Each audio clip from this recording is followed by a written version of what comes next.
Hi everyone, my name's Anjli and welcome today to our WOCY daily activity where today we are celebrating Lao Day. It's a national holiday day in Laos when the people that live there think about what they really love about their country. So, Laos, where is it? Okay, looking on my map here, this is Southeast Asia.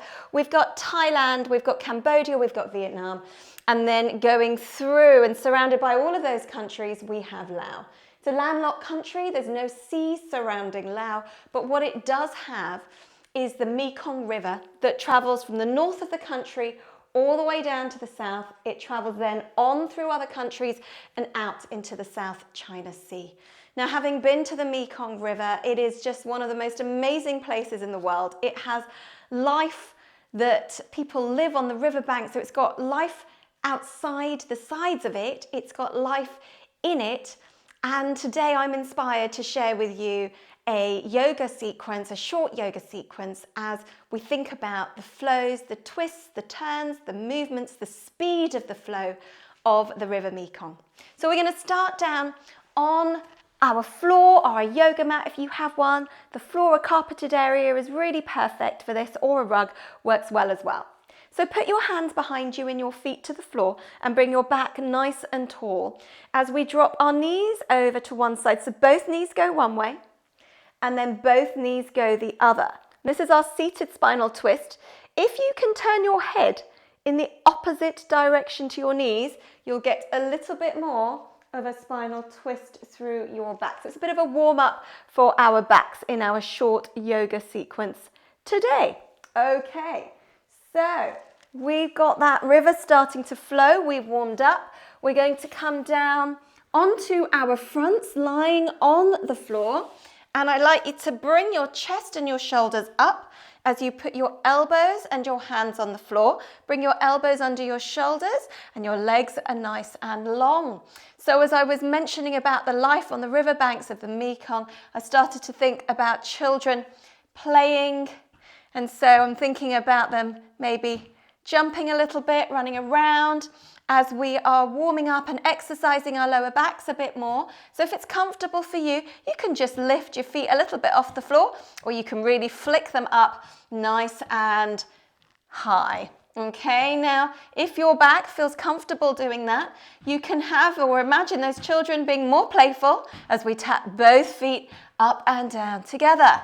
All right, lovely. So maybe the Mekong's really quite nice and wide at this point. We've got some calmness to the river, but then the river narrows and so you've got lots of water trying to get into a smaller space, and the speed of the river, it increases. So we're going to put our hands, fingers spread out, just under our shoulders and tuck in those elbows. So we're going to do a cobra movement, but we're going to keep it moving like the flow of the water. So as you push down through your fingers, breathe in as you come up, get a nice gentle bend to your back, and breathe out as you bring your head down towards the floor. So breathe in as you come up, open your chest, lift up your chin, and then breathe out as you come down. One more time, breathing in, nice strength, try and keep your elbows in, and breathe out as you come down. Very nice. Now we've really got a lot more strength gathering through the Mekong River as it travels on.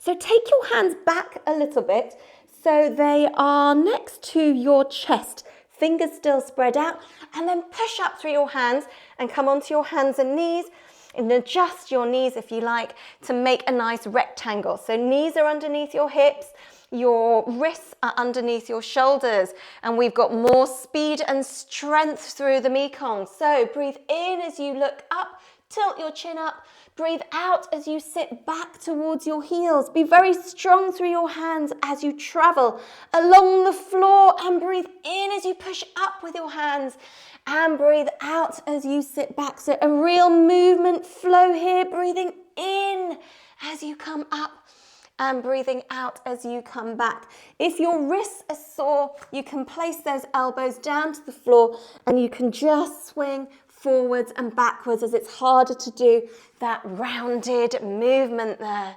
Okay, so we have got the water gushing now. So come back onto your toes, being really strong through your toes and your feet. Straighten up your back and breathe in as you sweep up and out as you sweep down. We've got higher waters now. Breathing in. Just going to move forwards a little bit and breathe out. One more time. Breathing in. And as you breathe out with straight legs, just let from your hips bend forwards and just let your body dangle down. You can then bend your knees, and we've got the peaceful flow of the Mekong again. Just let your body just sway from side to side. Your hands nice and loose. Relax the back of your neck as we come down into a ragdoll pose. And then when you're ready, bring yourself down to the floor.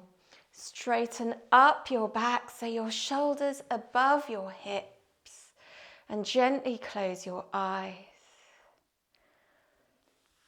As like the river whose waters are always changing, we are always changing too. All of these changes are part of us, helping us to learn and grow. Rest here with your eyes closed for as long as you would like. When you're ready to open your eyes, turn your head so it's facing down to the floor and slowly blink your eyes open before you look up. Whatever else you decide to do today, enjoy. As I say thank you to the world and love always, Namaste. And I look forward to seeing you soon.